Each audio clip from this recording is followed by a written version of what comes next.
Le seul inconvénient, c'est que ça me coûte cher. Parce que j'ai dû refaire toute ma garde-robe. Grosse vache. Ah, elle mange bien, elle. Son mari, il est coach, elle est grosse. Exemple, des trucs comme ça. Ça y est, depuis qu'elle a maigri, elle se prend pour je sais pas qui. Moi, j'ai pas choisi la facilité. Hein. Bienvenue sur ma chaîne. Aujourd'hui, on parle de perte de poids. J'ai perdu 38 kilos.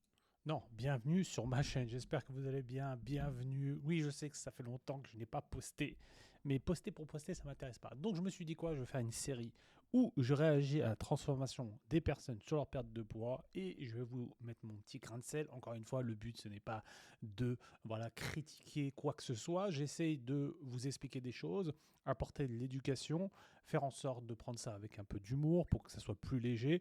Et le but, encore une fois, c'est d'apporter mon expertise. Si aujourd'hui vous êtes une femme qui veut perdre du poids et surtout ne pas renier sa culture et ses traditions, vous êtes au bon endroit. Ici, pas de régime, pas de restriction.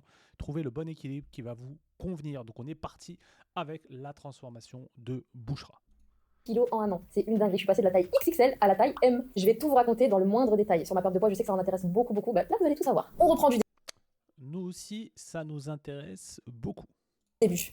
J'ai pris beaucoup de poids durant le confinement parce que je faisais rien, j'aimais bien manger, j'étais stressée aussi, je mangeais mes émotions, etc. Du coup, j'ai pris énormément de poids, je crois. Je vais vous dire un truc qui est très simple. La grande majorité des personnes qui prennent 20-30 kilos, ce n'est pas parce qu'elles aiment manger. C'est souvent, énormément le cas, c'est souvent émotionnel. Euh, on veut forcément compenser avec quelque chose, on se sent mal, il y a une certaine situation stressante et qu'est-ce qu'on fait? On se jette sur la nourriture. Plus de 30 kilos, parce qu'il faut savoir qu'avant, moi, j'ai toujours eu une morphologie fine. J'ai toujours fait du S, maximum du M en vêtements. Et là, durant le confinement, voilà, j'ai fait n'importe quoi. Voilà. Donc j'ai grossi, je me suis laissé aller, sans m'en rendre compte forcément, parce que ça a été 2020, 2021, 2022, là, j'ai explosé. Il y a un truc qui est assez régulier avec toutes les personnes que j'ai pu accompagner. Si aujourd'hui je veux vous faire accompagner par mes services, je vous mets le lien juste en dessous de cette vidéo. On vous offre un bilan totalement offert pour voir si on peut vous aider. Et il y a un truc qui est commun. Vous ne prenez pas 20 kilos en 2 semaines, vous ne prenez pas 20 kilos en un mois. On prend 3-4 kilos par an, mais on ne s'en rend pas compte. Et après, le jour où on se réveille, on se dit « Ah merde, putain, j'ai pris 20 kilos, je ne sais pas ce qui s'est passé. » Et c'est pour ça que je vous le dis. Au quotidien, le petit 200 grammes, le 300 grammes en plus, le 400 grammes en plus, mais dans une année, on se retrouve avec 5-6 kilos en trop. Et en fait, ça a été crescendo. Et je commençais à voir que ma santé, elle en avait pris un coup. Quand je marchais, j'étais essoufflée. Enfin, des fois, je faisais rien, j'étais essoufflée, carrément. Genre, j'étais assise sur le canapé, j'étais essoufflée. Ma peau, elle était dégueulasse. J'avais plein de boutons, des kystes. Elle disait, au secours, ça va plus. Ça, c'était dû à une mauvaise hygiène de vie. Je mangeais n'importe quoi. Je sais pas si vous vous souvenez, hein, je faisais des vidéos de dégustation. Oui, j'ai testé plein de produits et je les mangeais vraiment. Et je testais beaucoup de sucreries, beaucoup de produits gras, etc. Ça m'a fait énormément grossir. Je commençais à avoir des problèmes au niveau de mon genou. Parce que mon corps, il était choqué, en fait, du poids. J'avais mal aux chevilles, mes chevilles, elles gonflaient aussi. Alors, il faut savoir un truc qui est très simple. À chaque fois que vous êtes dans une optique où vous êtes en surpoids, vous avez des réactions de votre corps. Hein, d'accord. Ça, c'est quelque chose qui peut être, pour certaines personnes, une alerte. D'accord. Quand c'est le cas, c'est qu'il est déjà trop tard. Il faut réagir. Là, stop. C'est plus dans un truc où on se dit ouais, on verra un peu plus tard. Non, là, c'est terminé. Quand vous avez énormément de boutons, la réaction de votre peau, vous avez beaucoup de furoncles, des choses comme ça. Vous faites plus même d'acné, ou bref, vous avez énormément de boutons. Ça, c'est une cause c'est des toxines, hein, de toxines que vous avez trop engrangées dans votre corps, et donc forcément, il faut les évacuer, d'accord? C'est souvent le visage, il faut dire ce qui est. Le dos, le haut du dos, ça peut arriver aussi, et forcément, à manger de la merde, votre corps réagit, et comme je vous l'ai dit, il a besoin de virer ces toxines-là, d'accord? Autre chose, des douleurs en bas du dos, c'est quelque chose qui revient assez souvent, les douleurs de genoux. Vous êtes assis véritablement, vous sentez que vous respirez fort, c'est des facteurs c'est des alertes que vous devez prendre en compte. Et à partir du moment où vous êtes arrivé à ce niveau-là, où vous êtes essoufflé, même assis, il est temps de réagir. Aussi. J'avais du mal en fait à rester debout longtemps. Position debout longtemps, j'avais du mal. Des choses simples de la vie, faire mes lacets, courir derrière mes enfants, c'était mort. J'étais devenue flemmarde, je restais sur mon canapé et je mangeais. Donc un jour, je me suis dit c'est plus possible. Là, je suis en train de tuer ma santé, je suis jeune, ça va pas, faut que j'arrête. Et toute seule, de moi-même, j'ai eu le déclic. Je me suis dit c'est bon, stop. J'ai demandé de l'aide à Mamad parce qu'il est coach sportif, il m'a aidé. Toutes les personnes que j'ai pu accompagner, qui ont eu les plus belles transformations, ce sont des femmes qui ont dit stop. C'est vraiment, je ne sais pas comment vous expliquer, c'est quelque chose d'intérieur où vous dites c'est plus possible. Je n'ai plus qu'un seul choix, me transformer. Et je me reconnais beaucoup dans ça parce que j'ai eu beaucoup de discussions avec toutes les personnes qu'on a pu accompagner avant qu'elles commencent leur processus de transformation. C'est stop. En fait, il y avait plus de ouais, mais en fait, on va faire ça en détente. Non, c'est fini. Elles ne veulent plus vivre dans leur corps, dans leur situation. Elles veulent changer. Aider dans tout ce qui est sport, nutrition, gestion du stress. Voilà, ça a été vraiment, il a vraiment été là pour moi du début à la fin. Après, tout ce qui est motivation. Ça, c'est rare, hein, parce que il y a, le fait d'avoir un coach et que ça soit ton mari, j'ai beaucoup eu de personnes comme ça qui me disent ouais, mon mari il est coach mais j'arrive pas, parce que c'est vrai que c'est compliqué quand c'est ton mari qui te coach. Il y a forcément des choses que tu peux te permettre avec un coach quand c'est ton mari que quand c'est pas le tien. Moi je sais, c'est ce qu'elles me disent tout le temps, ouais mais toi tu peux m'engueuler, il n'y a pas de problème, ça passe bien, parce que il y a un moment il faut dire les termes. Moi c'est ce que je dis toujours, je suis pas là pour être ton pote, je suis là pour te dire la vérité. Ça veut dire que quand tu fais, excusez-moi du terme, que de la merde, je serai là pour te le dire. Parce qu'à un moment, il faut être sincère envers soi-même. Et la réalité, c'est que tu détestes ton corps, tu détestes ta situation, mais tu continues à faire des choses qui vont aggraver ta situation. Et moi, en tant que coach, je suis là pour te dire la vérité. Mais quand c'est ton mari, bah, c'est compliqué de le dire. Motivation, discipline, détermination, ça venait de moi. Parce que si j'avais pas ça, je pouvais avoir qui je voulais en face de moi qui m'aide, ça aurait pas fonctionné. Donc du coup, j'ai commencé comme ça, en surpoids, à vouloir faire du sport. C'était très dur. Très très très dur. On y allait doucement. J'ai commencé à faire des séances de 10 minutes parce que je pouvais pas faire plus. Et puis j'ai changé toute mon alimentation, j'ai viré tout ce qui est sucreries, produits gras, tout ça de ma vie. Ça, c'est une bonne chose qu'elle a fait. Les gens veulent trop faire trop vite. Ouais, je vais m'inscrire au CrossFit, je vais bootcamp, je vais commencer à aller à la salle de sport 10 fois par semaine, 3 heures par jour. Ça, c'est la pire des choses à faire. Vous devez commencer petit à petit. Si aujourd'hui, vous avez du poids à perdre et commencez par marcher. Un truc basique, marcher 10, 15, 20 minutes, c'est très bien. Mais ce qu'il va falloir comprendre, c'est ce que vous êtes en train de mettre en place là actuellement, c'est quelque chose qui va vous suivre le restant de votre vie. Si dès le départ, vous êtes dans une optique de trop faire, ça va vous dégoûter. Et là, c'est la très bonne stratégie qu'elle a mis en place. Et je vous invite à faire la même chose. Commencez petit à petit. Et c'est bizarre, hein, mais une fois que j'ai changé toute mon alimentation, et ben toute ma famille aussi a changé son alimentation aussi. Donc ça a eu vraiment, ça a été bénéfique pour nous. J'ai commencé début 2023, ma transformation. Pareil, là, elle a viré toute la merde qu'il y avait chez elle. Je veux dire, il y a un moment. Euh, il va falloir nettoyer votre environnement alimentaire. Quand je parle d'environnement, c'est tout ce qui est visuel. Ça veut dire que, je vais vous donner un exemple qui est très bête. Okay, on va prendre ce micro. Okay, on va dire que ce micro, c'est une bouteille de Coca-Cola. Si vous l'avez, quand vous ouvrez le frigo, à partir où vous ouvrez vos placards, il y en a, vous allez le boire. C'est pas une question de discipline, d'être quelqu'un d'exceptionnel. Absolument pas. C'est qu'il y a un moment, posez-vous la question de la personne, vous voulez devenir qui? Vous voulez devenir quoi? Et si la personne, vous vous dites, ok, moi je veux perdre 20 kilos, je vais être comme ci, je vais être comme ça, posez-vous la question que cette personne-là qui a eu cette transformation-là, est-ce qu'elle a du coca dans ses placards? Est-ce qu'elle a plein de Kinder? Est-ce qu'elle a ça dans ses placards? Vous allez me dire, non, une personne qui a perdu ses 20 kilos, qui est en bonne santé, il y a quoi dans ses placards? Attention, je ne suis pas en train de dire vous devez manger des brocolis à la vapeur et avoir une vie de merde. C'est pas ce que je suis en train de dire. Mais il y a un moment, il va falloir mettre en corrélation vos actes et ce que vous voulez et votre parole. Et nettoyer ces placards est indispensable. J'arrête pas de le dire. Si vous avez le chétan dans vos placards, vous n'y arriverez pas. C'est pas une question de discipline. Il y a un moment, une fois vous allez passer devant votre bouteille de coca, 2 fois, 3 fois, 5 fois, vous allez la boire. Et c'est normal. Et donc, c'est une très bonne chose pour elle et sa famille. Parce que je sais, il y en a certains qui vont me dire, oui, mais les enfants, tu comprends. Mais pose-toi la question de, est-ce que tu veux que tes enfants vivent la même situation que tu as vécue? Non. Donc c'est juste une question. Les enfants répètent le schéma des parents. Si ils voient que vous mangez des conneries, ils vont manger des conneries. Par contre, si vous les éduquez, vous allez dans le sens de, tu sais, ça c'est pas bon, de temps en temps c'est ok, mais avoir ça chez nous, bref, avoir des vraies discussions, je vous garantis que vos enfants vont faire la même chose. Je suis partie de 103 kilos, voilà, sport, alimentation, etc. Comme j'ai dit tout à l'heure. J'ai même couru les 10 km du PSG en étant en surpoids. Mohamed, il m'a accompagné du début à la fin. Et franchement, ça a été dur, mais ça a été trop bien en fait, parce que j'ai réussi à le faire, j'ai réussi à le terminer. Et ça a été une victoire pour moi. Je me suis dit, tiens, je suis capable de faire ça, de courir 10 km en étant en surpoids. Certes, je l'ai fait à mon rythme, mais je l'ai terminé. Et c'est ça qui est bien chez moi, c'est que quand je me fixe des objectifs dans n'importe quoi, je vais jusqu'au bout en fait. C'est ma façon d'être, je sais pas, je suis déterminée peut-être de nature, mais je vais jusqu'au bout. Du coup là j'avais perdu quand même, début 2023, j'avais perdu quand même beaucoup de points. Je faisais du sport presque tous les jours, je me laissais quand même un jour de repos, mais j'étais vraiment motivée, je faisais...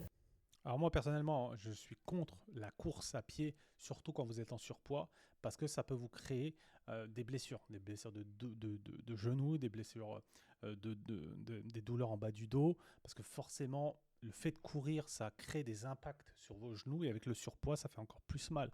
Déjà qu'en temps normal, courir sur du béton, c'est pas top vos articulations. Si en plus de ça, vous êtes en surpoids, c'est encore plus... en fait, ça peut vous créer des blessures, et après vous ralentir. Donc je préfère faire marcher toutes mes clientes. Je sais qu'il n'y aura pas de problème. Je sais que c'est quelque chose qu'elles vont pouvoir tenir sur le long terme, que la course, c'est très traumatisant pour pas mal de choses et ça apporte beaucoup de contraintes. Et en termes de calories, en termes je veux dire de calories brûlées, il n'y a pas une énorme différence, euh, vraiment.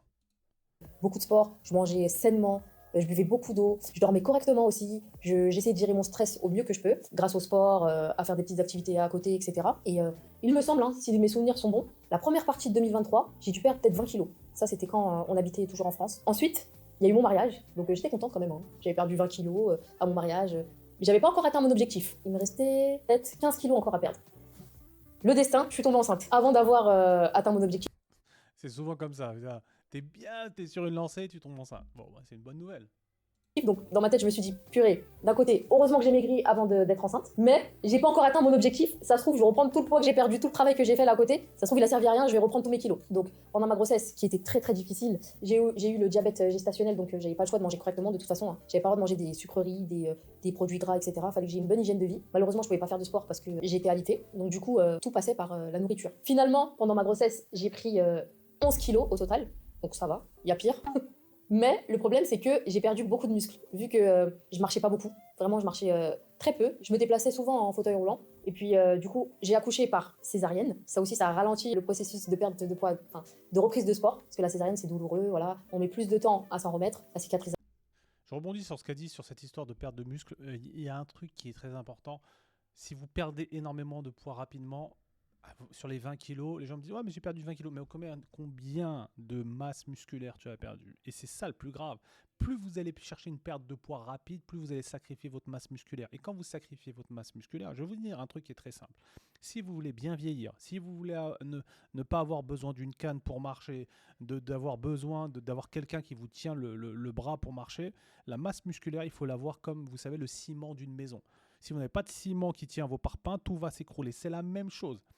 Moi, je peux discuter 150 ans avec tout le monde. La masse musculaire et l'apport en protéines, ça doit être quelque chose de super important dans votre vie. Vous n'avez pas de masse musculaire, vous allez à l'encontre de beaucoup de problèmes. Et je le dis toujours, ce que vous cherchez, ce n'est pas un poids sur la balance. C'est un résultat physique et un résultat dans le miroir qui vous plaît.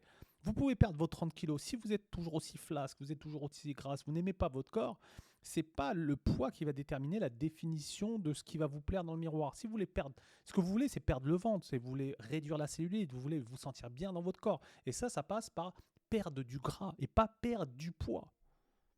Etc. Ça fait vraiment mal. Hein. Du coup, ensuite, j'ai repris le sport après ma césarienne, il me semble, 2 mois après ma césarienne. J'ai repris tout doucement. J'ai été accompagnée par Mamad. Mon alimentation, elle n'a pas bougé.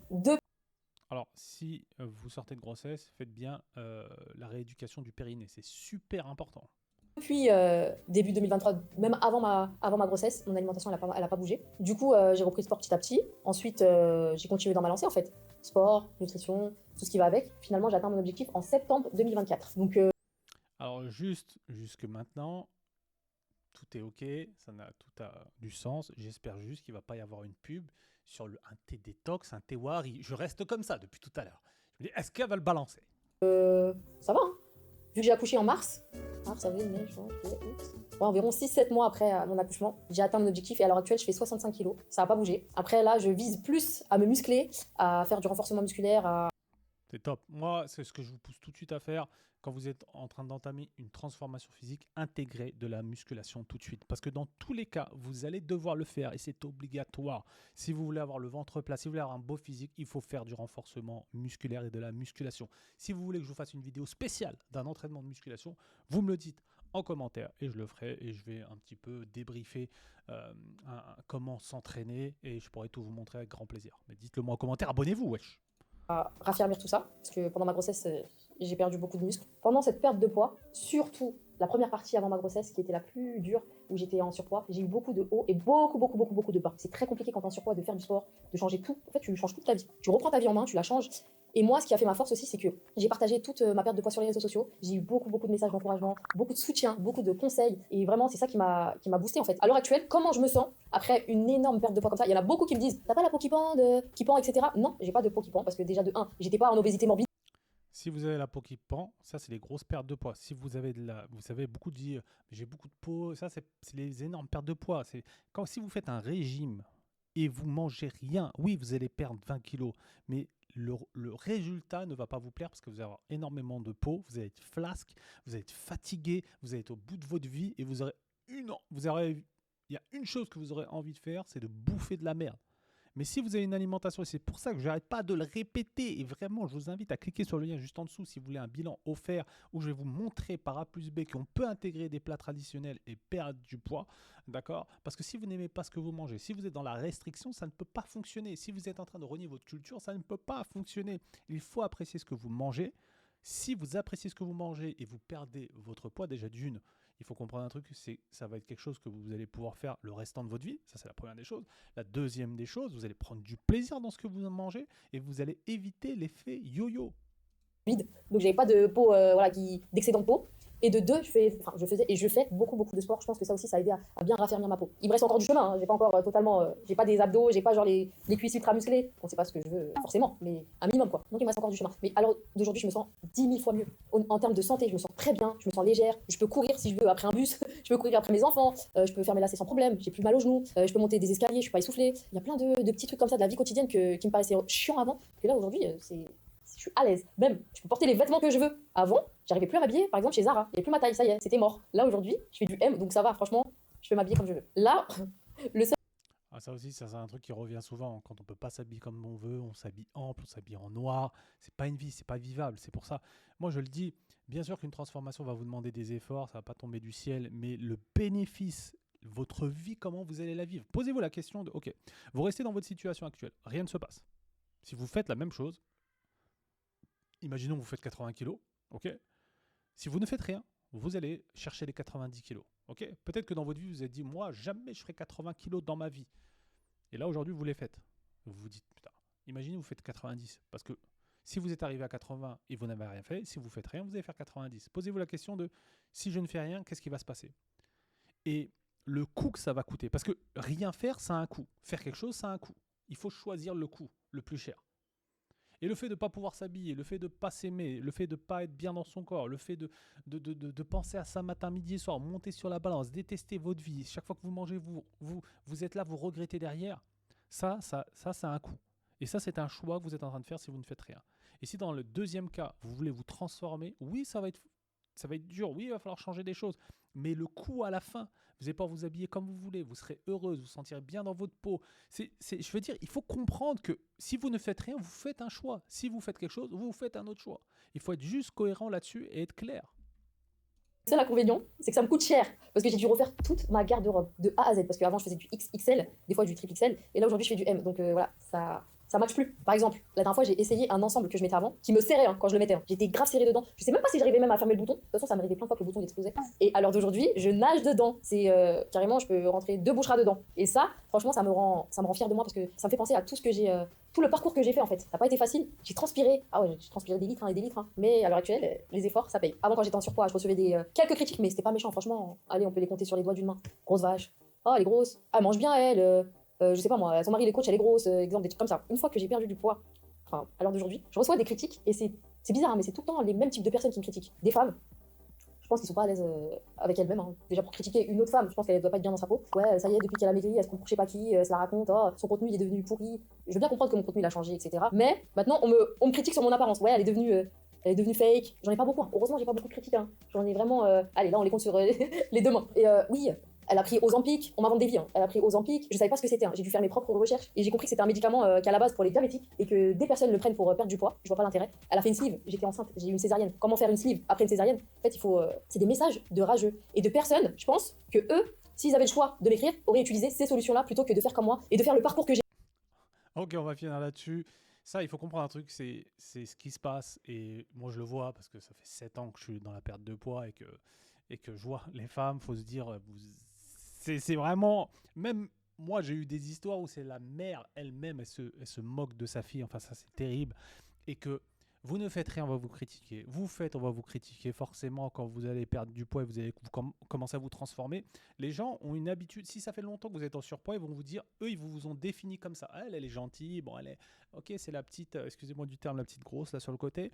Euh, Elle est gentille. Mais quand vous allez commencer à perdre du poids, vous allez commencer à vous affirmer, vous allez commencer à devenir une nouvelle identité de vous-même, ça va déranger des gens. Parce que eux-mêmes, ils se disent quoi? Putain, j'aimerais bien faire la même chose. Regardez, putain, maintenant elle se maquille, elle s'habille, elle s'apprête, et c'est la vérité. Et il faut s'attendre à ça. Mais ces gens-là, s'ils pensent comme ça, c'est pas les bonnes personnes qui doivent être dans votre vie. Après, si malheureusement c'est de la famille, ben on fait avec. Et qu'est-ce que vous voulez que je vous dise? Mais la réalité, c'est que c'est votre vie, vous en faites ce que vous voulez et vous avez le droit d'être heureuse. Et on n'en a strictement rien à de la vie des gens. Et c'est très important à comprendre. Donc, j'espère que cette vidéo vous a plu. Ok, c'est dommage qu'elle n'a pas parlé de l'alimentation un peu plus en détail, mais on pourra y revenir si vous le souhaitez. Donc, si ça vous a plu, n'hésitez pas à mettre un like, n'hésitez pas à vous abonner. Si vous souhaitez vous transformer, on vous offre un bilan 100% offert pour faire un point sur votre situation personnelle et voir si on peut vous aider ou pas. Je le répète, la seule chose qu'il faut comprendre, c'est que pour perdre du poids, définitivement, c'est d'apprécier ce qu'on mange, ne pas renier sa culture et surtout pouvoir le faire sur le long terme. Parce que ce qu'on veut, c'est pas perdre du poids, c'est de perdre du poids définitivement. Voilà, merci à vous. On se dit à plus tard. Salut à tous.